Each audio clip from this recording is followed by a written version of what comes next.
কে শোনানো হয় জাদাতুম ঈমানা, তখন তাদের ঈমান আরো বেড়ে যায়, আরো বেড়ে যায়। জোরে জোরে বলুন আল্লাহু আকবার। এই কোরআন কারীমের ভিতরে মহান আল্লাহ তাআলা 30 নম্বর পারা সূরা ইনশিরাহ, তার মানে হলো আলাম নাশরাহ লাকা সাদরাক। এই সূরার ভিতরে মহান আল্লাহ তাআলা তিনি বলেন ورفعنا لك ذكرك وذكر قرن لا إله إلا الله لا إله إلا الله لا إله إلا الله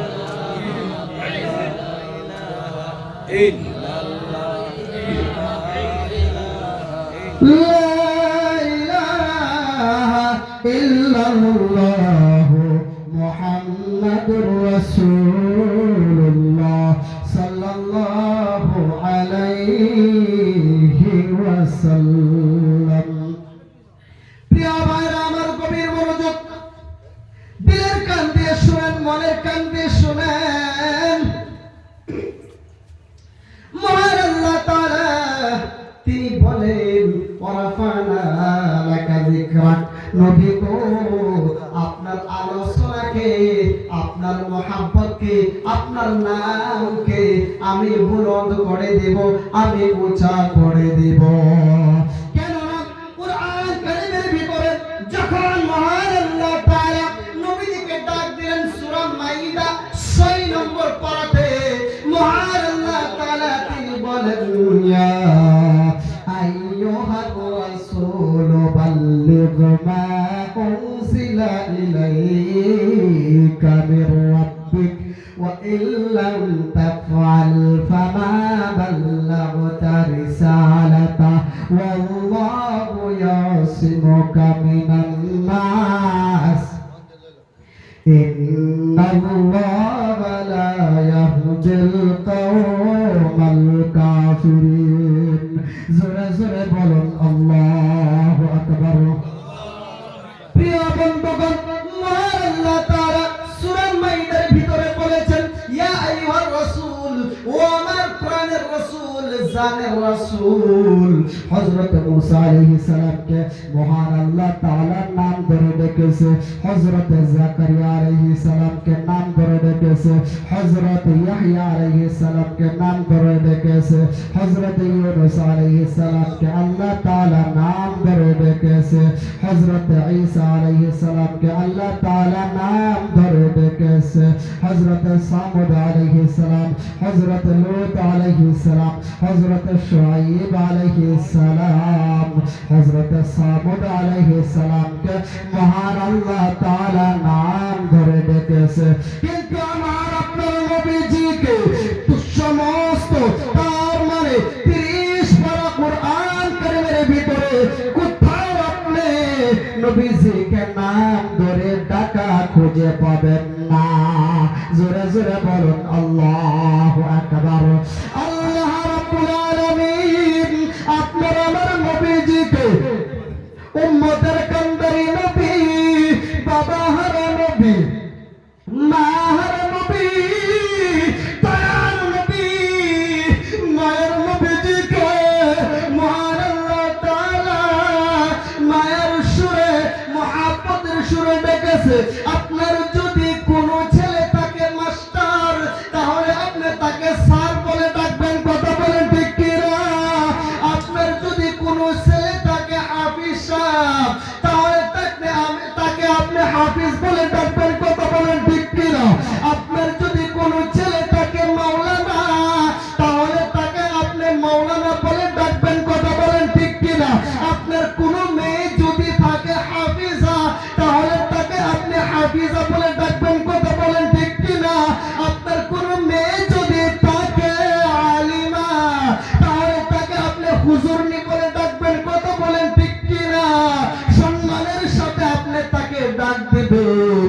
কিন্তু যাকে অন্তর দিয়ে মহান আল্লাহ তাআলা নিজে ভালোবাসে, ওই আল্লাহ তাআলা, মহান আল্লাহ তাআলা তাআলা মায়ার সুরে দয়ার সুরে নবীজিকে ডাক দিলেন, ইয়া আইয়ুহার রাসূল, ও আমার প্রাণের রাসূল, ও আমার জানের রাসূল, বল্লিগ, আপনি পৌঁছাইয়া দেন মা উনজিলা ইলাইকা, যেটা নবী আপনার উপরে অবতীর্ণ করা হয়েছে মির রাব্বিকা, আপনার রবের পক্ষ থেকে, আপনার রবের কাছ থেকে যে কোরআন কারীম আমি আল্লাহ তাআলা আপনি নবীর উপরে নাযিল করেছি।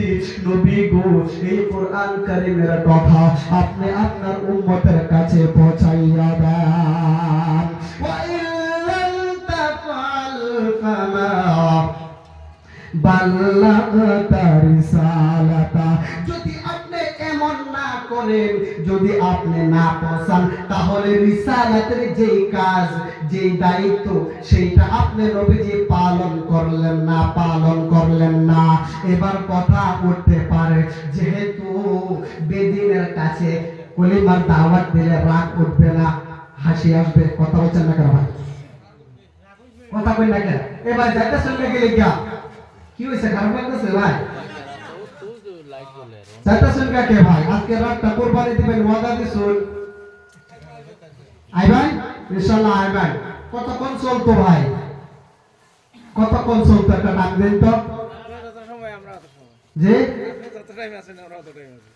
না, অতক্ষণ সময় চলতো যতক্ষণের দ্বারা যাতে ফজর নামাজ কাজা হয়ে না যায়। কথা কন ঠিক কিনা? যে সারা রাত ওয়াজ শুনলাম, সকল বেলা নামাজে কাজা হয়ে গেছে, তাহলে এই ওয়াজের কি দাম রইল, কি মূল্য রইল? কথা কন ঠিক কিনা? কোনো মূল্য থাকবো ভাই? যাতে ফজর নামাজ কাজা না হয়ে যায় কতক্ষণ পর্যন্ত চলতো। কথা বলেন ঠিক কিনা? এবার একটা প্রশ্ন আসতে পারে, ভাই যারা যারা যাইতাছুন হাজতের লাগে হাজত শেষ করে আয়া পড়বেন ইনশাআল্লাহ। আল্লাহ তাআলা সবাইকে আসার জন্য বসার জন্য তৌফিক দান করুক, বলুন আমিন। এই যে আল্লাহ তাআলা নবীজির হুকুম দিয়েছে, ঘোষণা করছে যে আইনের উম্মতের কাছে পৌঁছাইয়া দিন কোরআন কারীমের কথা। যদি আইনে না পৌঁছান, তাহলে যে নবীজির যে দায়িত্বটা এটা পালন করলেন না, তো নবীজির একটা ভয় আছে না? আসলে আইনের কোম্পানির মালিকে দিল জাপটি ঠিক করবার লাগে, লাগাবেন লাগে, নটটি লাগাবেন লাগে, জাপ বুঝে না লাগাবেন লাগে দিল। আইনে এটা করলেনি না, তাহলে কোম্পানির যে কামের ওয়ার্কারের কোনো দাম আনে রাখছো, আনে রাখবো? নবীজি যদি রিসালাতের কোনো কামই না করে, তো নবুয়তি রাখবো? রিক্স আছে না ভাই? কোন রিক্স আছে না? এইবার পূর্বে কায়ার জামানায় কিন্তু বেশিরভাগ বেদিন ছিল, বেদিন। এখন তো আমরা মুসলমানের ঘর হয়ে গিয়ে কলিমার দাওয়াত লইয়া যাই, তবু কত অপমান করে রে ভাই, কত অপমান করে। খোদার কসম করে বলি ভাই, এই যে অপমান হইতেছে মানুষ, এরা মুহ আল্লাহ তাআলা জান্নাতের নূর দেয় দিব, নূর। সুবহানাল্লাহ, পাঠতে বলেন সুবহানাল্লাহ।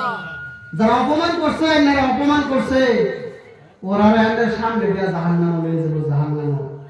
হেদি কারে দিব, এই হবিবুর ভাই, দুনিয়াতে তোমার তো ভালো বন্ধু ছিলাম, আমরা একটু বাঁচাও, তোমরা তো দিয়েছে এরা নূর, তোমরা তো কোনো হিসাবে লইতেছে না আল্লাহ, জানো তো যে বাবা বাঁচাও।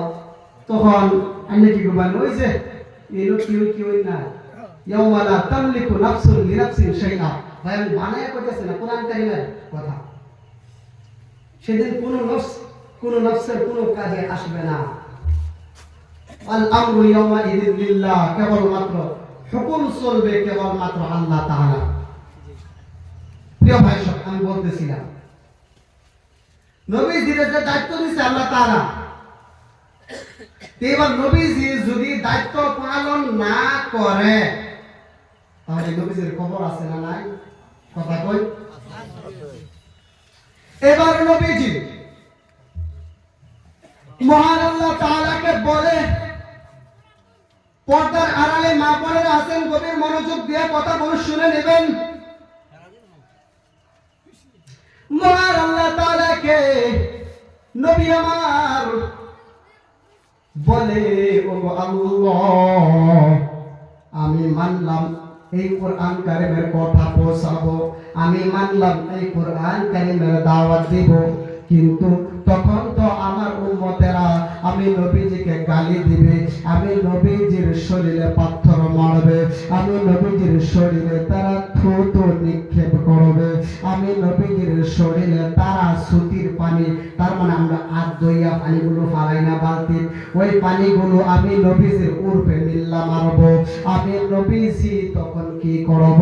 আমি নবীজিকে তাদের আঘাত হইতে, তাদের অপমান হইতে আমি নবীজিকে কে বাঁচাবে, কে বাঁচাবে?